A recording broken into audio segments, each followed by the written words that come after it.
In a quiet house in Hereford, police raided a bedroom.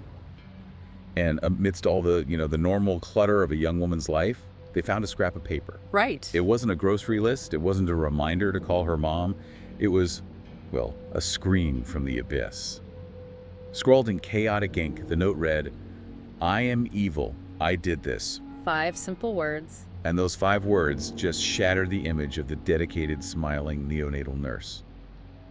This is Dossier #30. We are exploring the case of the most prolific child serial killer in modern British history. And she didn't use a knife? No, she used the air they breathed and the milk that was supposed to keep them alive. Let's look at the mask of Lucy Letby. This is, I think it's fair to say, the heaviest dossier we have ever opened. And our mission today is to conduct a clinical, almost surgical dissection of this case. I agree. We really need to strip away the Netflix documentaries, the tabloid headlines, and all the hysteria to look at the raw profile of what's called a healthcare killer. To understand the mechanism, right? The mask. Exactly. The mask, the psychology, and crucially, the massive questions that are rising to the surface right now in February 2026. It is heavy. Yeah. And honestly, it's getting confusing. We're recording this in early February 2026, and if you've opened a newspaper in the UK any time in the last 6 weeks, you know the narrative has shifted. Oh, dramatically. The inquiry is stalled, the experts are fighting, it feels like the country is holding its breath. Yeah. We have a mountain of sources here. From the initial trial transcripts to the very latest reports from The Independent and The Guardian, like from this week. Right. And to understand why the ground is shifting now, we have to go back. We have to understand the bedrock of the original conviction. Back to the crime scene. Back to the crime scene, which wasn't a dark alley or a basement. It was the neonatal unit at the Countess of Chester Hospital, a place that's supposed to be one of absolute safety. That's the part that always gets me. Usually when we do these deep dives, we talk about violent, obvious weapons.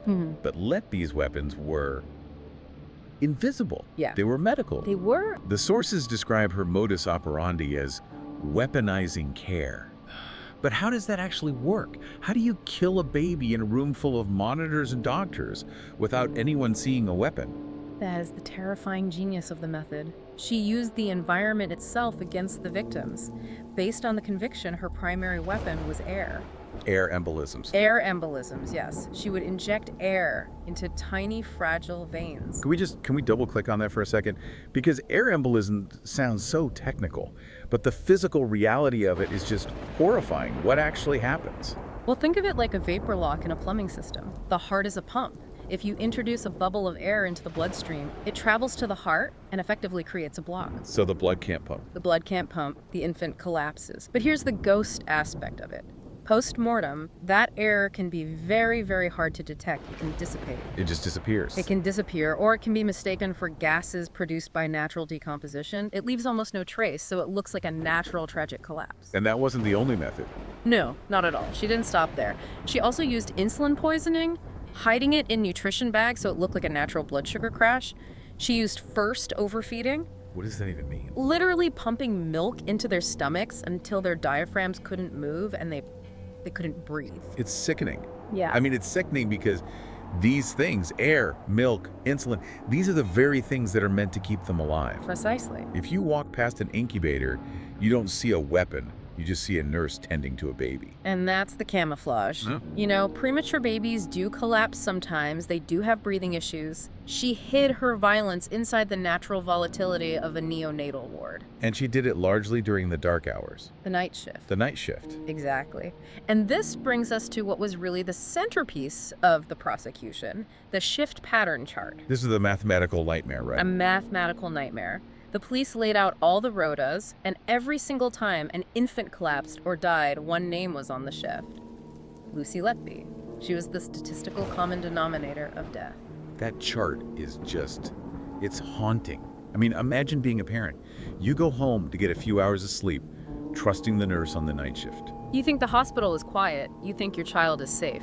Yes. But the expert analysis suggests that working the night shift wasn't just a schedule preference for her, it was a tactical decision. Oh, absolutely. It maximized her control and it minimized the witnesses. Fewer doctors around, fewer parents, dimmer lights. It creates this power dynamic where the nurse becomes the gatekeeper of life and death. And that brings us to the psychological profile, the why. What drives a young, seemingly normal woman to do something like this? Well, the sources bring up this concept of the God complex. Which can feel a bit, I don't know, like a comic book villain. Is that a real clinical driver? It's a very real recurring theme in healthcare serial killers. The thrill isn't necessarily just the killing, it's the omnipotence, the power to decide who survives the night and who doesn't. You're playing God. You are playing God in a place where human life is at its most fragile. But there's a specific detail in this dossier that really highlights how twisted this psychology was. The sympathy cards. The sympathy cards. They saw that. She actually sent sympathy cards to the parents of the babies she murdered. That is a classic signature of the angel of death profile. It's about inserting yourself into the grief. It's a way to relish the trauma you caused while maintaining the facade of the caring, grieving professional. Wow. It's not a lack of empathy, it's a weaponization of it.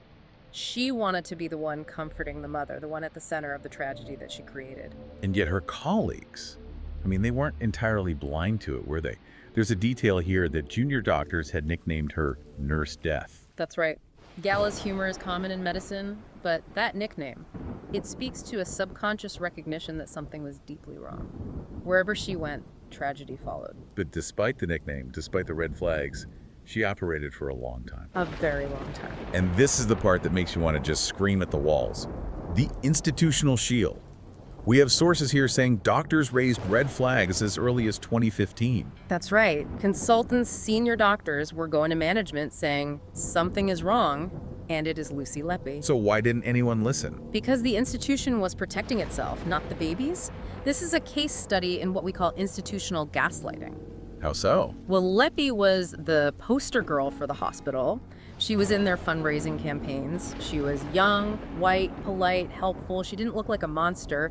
So the hospital executives, they were so protective of the hospital's reputation that they viewed the accusing doctors as the problem. It's infuriating. I mean, we have reports that the doctors were actually forced to apologize to Letby. Just think about that dynamic for a moment.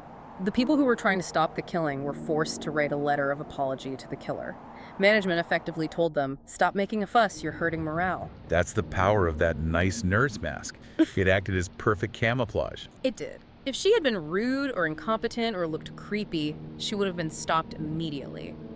But because she was nice Lucy, the system just refused to believe she could be evil. There is this jarring bit of footage mentioned in the Netflix documentary. The arrest footage. Yeah. She's being led away, her life is over, and she asks to hug her cats. It's that moment of banality amidst the monstrosity. It disrupts our desire to see her as some foaming at the mouth villain. It reminds us that evil can look incredibly ordinary. A woman in pajamas worried about her pet. Exactly. Okay, so up until recently, this was the narrative. Case closed, monster caught, key thrown away. But we need to pivot here. Okay. Because if we just stopped there, we wouldn't be doing our job for this deep dive. Not at all. We're recording this in February 2026, and the water isn't just muddy, it is churning. It's extremely muddy. As objective observers, we have to look at the counterprofile that has emerged over the last year or so. Right. The monolith of her guilt is showing cracks, and these aren't just, internet conspiracy theories. These are top-tier experts raising their hand. We're not taking sides, but we have to report what the sources are saying. And suddenly, the slam dunk evidence doesn't look so solid anymore. Let's start with the insulin. That was the smoking gun, wasn't it? It was. The prosecution argued that 2 babies were poisoned with insulin. The proof was a blood test showing very high insulin levels. Okay. But here is the Science 101 that is now being debated. In a healthy body, you produce insulin and something called C-peptide in a 1-to-1 ratio. They're produced together. Right, 1 part insulin, 1 part C-peptide. Got it. Exactly.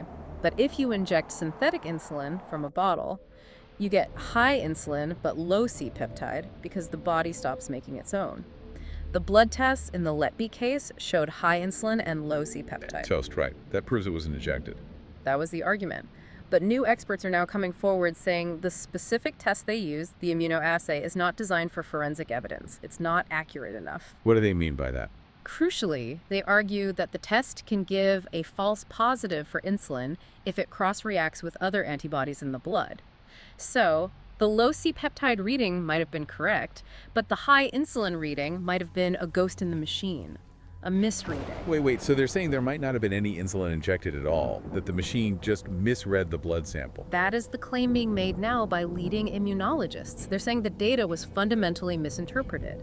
And if you take the insulin cases away, the whole idea of a poisoner starts to crumble. That's massive. If the science foundation cracks, the whole house leans. But what about the shift chart? The whole nurse death thing? The fact that she was always there. You can't argue with math. Well, the Royal Statistical Society would disagree. They have weighed in heavily on this, and they're warning about something called the Texas sharpshooter fallacy. I love that name, but unpack it for us. What does it mean? Okay, imagine a guy shoots a bunch of random holes in the side of a barn. Then he walks up and paints a target around the tightest cluster of holes and says, "Look, I'm a sharpshooter."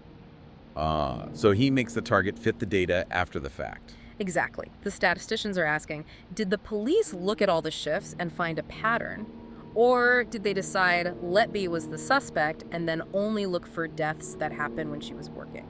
I see. So if the unit was understaffed and the babies were incredibly sick and the overall care was poor, which sources say it was, then deaths are going to happen. And if Letby is the one picking up all the extra shifts because she's, say, a workaholic, then she is going to be present for more deaths. it's correlation, not necessarily causation. The counter-argument is that she was the constant in a failing unit, not the cause of the failure. That the hospital needed a scapegoat. A scapegoat? It's much easier to say a monster did it than to say our hospital is underfunded, understaffed, and incompetent. Which brings us back to that note. I am evil. I did this. I read that at the start and it sounded like a confession. But now, there's a different context being offered. The defense and new legal teams are arguing that context is everything. They claim she wrote that note on the advice of counselors. She was under extreme stress, being accused of killing babies. And the counselors told her to write it down. They told her to vent her darkest thoughts on paper to get them out of her head. So it wasn't a confession of fact. But a confession of feeling. Exactly. I am evil becomes I feel evil because everyone is blaming me. Or I must be evil if this is happening around me. It changes from a statement of guilt to a cry of psychological collapse. It changes the reading of it completely. And we even have a Tory MP on record now stating it is highly probable she is innocent. That is a bold statement for a politician to make about a convicted child killer. It shows this has moved beyond just legal circles. It's now a question of public confidence in the justice system itself. The expert analysis introduces the concept of confirmation bias. Did the system decide she was guilty first and then fit the medical evidence to match the theory? But we have to look at the hard facts of where we stand today, February 5th, 2026. Because despite all of this doubt, she is still in prison. She is, and as of January, the CPS, the Crown Prosecution Service, confirmed there will be no further charges. They aren't pursuing the other suspicious cases. That's a significant signal. And the inquiry findings, which were supposed to be out by now, have been delayed again until sometime in early 2026. Which suggests the inquiry panel is wrestling with this new evidence. They're likely double-checking everything. But let's be absolutely clear, Lucy Letby is serving 15 whole life orders. So unless an appeal is successful. And that is a Herculean task, according to legal sources. She will Die in prison. So we have this duality. On one side, the angel of death, the calculated killer who tricked the world. And on the other, the potential for the greatest miscarriage of justice in British history. And regardless of which version is true, the damage is identical. This brings us to the philosophical scar this case has left behind. The lost trust. The Countess of Chester Hospital. It's described in the sources as a sanctuary turned tomb. And that's the tragedy. A hospital is built on a foundation of blind trust. When you are in a hospital bed, or when you place your premature infant in an incubator, you are helpless.